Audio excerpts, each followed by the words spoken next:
આપણે જયારે આપણું સમર્પણ કરીએ છીએ ત્યારે આપણા સ્વજનોનું પણ સમર્પણ કરી દઈએ.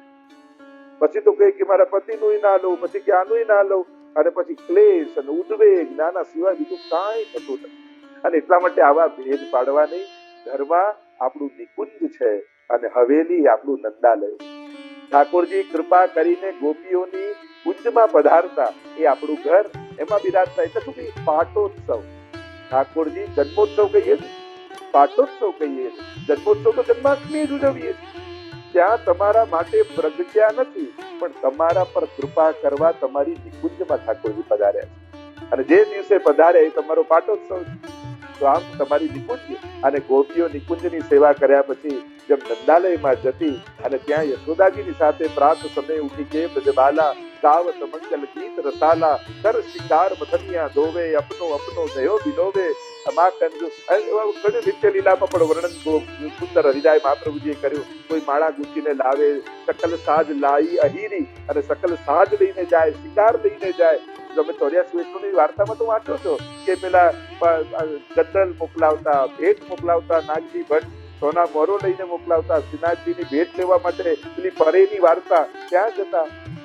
તો એવું હોત તો ક્યાં બધું થાય? 84 વૈષ્ણવ આપણે વાંચીએ જ છે. ત્યારે ગુસાઈજીનો ઉત્સવ આવ્યો તો બધા વૈષ્ણવે થોડી થોડી ભેટ કાઢી. રામદાસજીએ થોડી આપી, કુંદનદાસજીએ થોડી આપી, અને જલેબીનો ઉત્સવ કર્યો. હવે જલેબીનો ઉત્સવ થયો, બધા પ્રસાદ લીધા, કોઈ દેવદ્રવ્ય થઈ ગયું. દત્તા બહાર વચનમ તથા સકલમ હરે ન ગ્રાહ્ય મિતિ વાક્યમ હિ ભિન્ન માર્ગ પરમતમ. આપીને લેવું તો દાન આપ્યું હોય એ પાછું ન લેવાય, કારણ કે ભગવાનનું થઈ ગયું, એ દેવ દ્રવ્ય થઈ ગયું. પણ મહાપ્રભુજી કહે દત્તા બહાર વચનમ, માને દત્તા બહારનો દોષ કહેવાય કે દાનમાં આપેલા દીવાનો પ્રકાશ પણ ન લેવાય. દત્તા બહાર વચનમ તથા સકલમ હરે ન ગ્રાહ્ય મિતિ વાક્યમ હિ ભિન્ન માર્ગ પરમતમ. આ તો બીજા માર્ગની વાત છે. આપણે ત્યાં દાન નથી, આપણે ત્યાં તો સમર્પણ છે કે એનું જ છે, એને ધરીએ છે અને પ્રસાદ રૂપે આપણને પાછું આપે.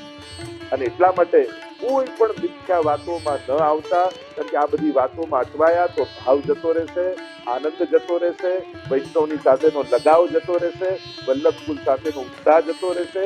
અરે ભાગ્યશાળી હોય એને નિકુંજની પણ સેવા મળે અને નંદાલયની પણ સેવા મળે. આનાથી મોટું તો આ તમે અસ્તયામ સેવા કરતા હો સવારથી રાત સુધી, અને સમય તમને ન મળતો હોય તમે ના જાઓ બરાબર, પણ કરો છો કલાક, અને આખો દિવસ લૌકિક ચર્ચા અને લૌકિક વાતો ના કરવા કરતા જો ગામમાં હવેલી હોય અને હાથ પવિત્ર કરવા જાઓ તો આનાથી મોટું કોઈ સૌભાગ્ય નથી. ઠાકોરજીએ કૃપા કરી અને તમને જો હવેલી ગામમાં આપી હોય તો અચૂક એનો લાભ લેવો જોઈએ. જો અમારું મેરીલેન્ડમાં શ્રીનાથ ધામ, કેટલા લોકો આસપાસથી વર્જિનિયાથી ને મેરીલેન્ડથી બધા વૈષ્ણવ ત્યાં જઈ અને સુંદર સેવાઓ કરે છે, અને આવો લાભ વૈષ્ણવ લઈ રહ્યા છે. તો સૌભાગ્ય માનવું, ક્યારે પણ આ બધી વાતોમાં અટવાવું નહીં, કારણ કે અટવાશો તો ખોવાઈ જશો, ભટકી જશો અને તમારો બધો આનંદ જ જશે.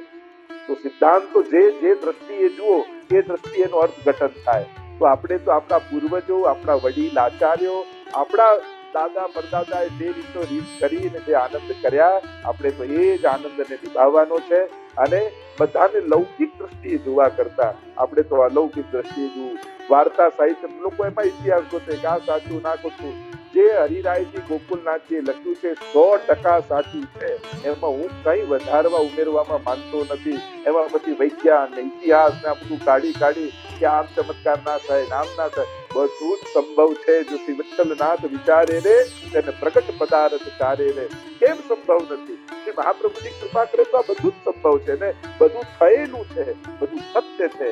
અને એ રીતે સ્વીકારીને માર્ગમાં આગળ વધશો ને તો શુદ્ધ પુષ્ટિ ભાવ મનમાં સચવાયેલો રહેશે. નહીં તો પછી તર્ક વિતર્ક અને કુતર્કમાં છુવાઈ જશે. એટલે ગૃહ સેવા પણ કરવી અને સૌભાગ્ય મળે તો હવેલીમાં પણ સેવામાં કરવી. નેક્સ્ટ ક્વેશ્ચન છે કે ઠાકોરજીની સેવામાં સન્મુખ ગાય ક્યારે આવે? આપણે ત્યાં ક્રમમાં એક તો શૃંગાર સમય, જયારે શૃંગાર સમય ખીલોના રાખીએ ત્યારે ગાય રાખતા હોઈએ છે. બીજું રાજભોગ સમય, જયારે ખંડપાટ બિછાવવામાં આવે અને ત્યારે એમાં ગાય મૂકવામાં આવતી હોય, આ નિત્યના છે.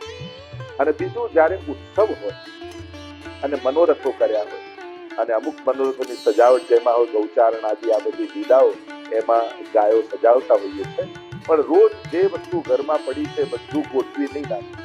ઘણી વાર શું થાય, જેટલી ગાય ગોપીઓ હરણાઓ અર્થકથાઓ જે લાયા હોય ને, હવે લાયા છે તો વાપરવું તો જોઈએ કે આપણે તો ગુજરાતીમાં સ્વભાવ કે આપણે તો લાયા હોય એટલે પૂરેપૂરું યુઝ થવું જોઈએ, એટલે રોજ બધું જ ગોઠવી દઈએ.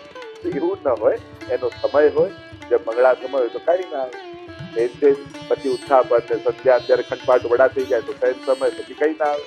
તો આ રીતે એનો વિવેક રાખવો અને જ્યારે જે પધરાવવામાં આવતું હોય એ જ પધરાવવું.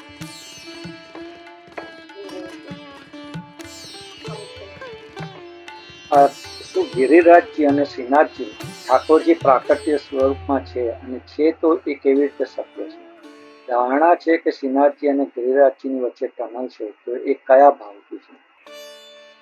રિપીટ કરશો સમજાયું? હા, શું ગિરિરાજજી અને શ્રીનાથજીમાં ઠાકોરજી પ્રાકટ્ય સ્વરૂપમાં છે, અને છે તો એ કેવી રીતે? શ્રીનાથજીના સ્વરૂપમાં ગિરિરાજજી છે એમ પ્રશ્ન છે?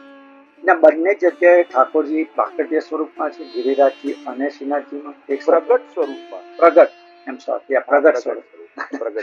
અને છે તો એ કેવી રીતે શક્ય છે? અને ધારણા છે કે શ્રીનાથજી અને ગિરિરાજજીની વચ્ચે ટનલ છે, તે કયા ભાવથી છે કે રિયલ છે? હા, આપણે ત્યાં ગિરિરાજજી અને શ્રીનાથજી બંને પ્રગટ સ્વરૂપે બિરાજે છે. પ્રગટ એટલે કે જે આજે પણ સાક્ષાત શ્રી કૃષ્ણ સ્વરૂપે અનુભવ કરાવે એને કહેવાય પ્રગટ સ્વરૂપ.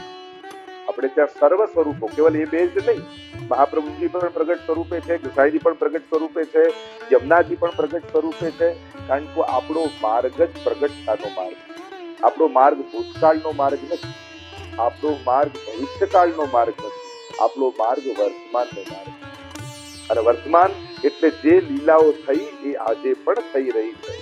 અને એટલા માટે શ્રીનાથજી બાબા તો આજે પ્રગટ બધાને અનુભવ કેટલા લોકોને કરાવે છે. શ્રી ગુસાઈજી, શ્રી ગિરિરાજજી પણ આજે પણ પ્રગટ સ્વરૂપે કેટલા લોકોને અનુભવ કરાવી રહ્યા છે. આ એનું પ્રગટ સ્વરૂપ છે. અને બીજો પ્રશ્ન સાથે સંલગ્ન કર્યો છે કે ગિરિરાજજીની ઉપર મંદિરમાં એક રસ્તો છે અને એમ કહેવાય છે કે જે શ્રીનાથજી તરફ જાય છે, એટલે એની આધિદૈવિક ભાવના એ છે કે રોજ શ્રીનાથજી બાબા શયન કરવા માટે 6 માસ એ ગિરિરાજજી ઉપર પધારે અને એ આ માર્ગથી થઈ નાટક દ્વારાથી ગિરિરાજજી પર જઈને, એટલે ત્યાં શયનના દર્શન નથી થતા, કારણ કે શયન કરવા અહીંયા ગિરિરાજજીમાં પધારતા હોય. એટલે તમે જયારે શયનના દર્શન કરશો ને ગિરિરાજજીના, અને જયારે ટેરો ખુલે તો તમને એવા જ દર્શન થશે કે સવારે દર્શન કર્યા હશે તો મુખારવિંદ જ હશે કાંઈ, પણ જ્યાં શયનનો ટેરો ખુલે તો એવા સ્વીકાર થાય જાણે સાક્ષાત શ્રીનાથજી બાબા અહીંયા આવીને બિરાજી ગયા. તે શ્રીનાથજી બાબા નિત્ય નાટક દ્વારાથી અહીંયા ગિરિરાજજી શયન કરવા પધારે છે. એના ભાવ રૂપે આ ટનલ આપવામાં આવી છે. અને ઐતિહાસિક દ્રષ્ટિએ જોવા જાવ તો જયારે યવન ઉપદ્રવો કરવા લાગ્યા અને મંદિરો તોડવા માટે આવ્યા અને શ્રીનાથજીએ પોતે આજ્ઞા કરી કે મારે અહીંયાથી પધારવું છે, ત્યારે એ રસ્તેથી થઈને શ્રીનાથજી બાબા પધાર્યા હતા. અને એટલા માટે ઉપરથી અંદરથી માર્ગ છે. પણ આપણે તો એ જ ભાવ રાખો, આપણે પ્રભુ સંબંધી દરેક વસ્તુમાં ઐતિહાસિક અથવા વૈજ્ઞાનિક દ્રષ્ટિકોણ કરવા આપણે આધ્યાત્મિક દ્રષ્ટિકોણ, આદિદૈવિક દ્રષ્ટિકોણ રાખવો. લીલાત્મક રૂપે પ્રભુની પ્રત્યેક ઘટનાઓ અને વસ્તુઓને જોવી તો જ આધ્યાત્મિક માર્ગનો અનુભવ કરી શકશો. તમે જો લૌકિક થઈને ઐતિહાસિક કે વૈજ્ઞાનિક લઈને ગયા ને તો પછી તમારો આનંદ જતો રહે છે. કારણ કે પછી તમે કેવલ વસ્તુ અને પદાર્થને જુઓ છો, એ વસ્તુમાં રહેલા ભાવ અથવા લાગણીને નથી જોતા. અને એટલા માટે આપણે તો એ જ ભાવ રાખવો કે આ માર્ગથી ઠાકોરજી નાટક દ્વારાથી શયન કરવા માટે ગિરિરાજજીમાં પધારે.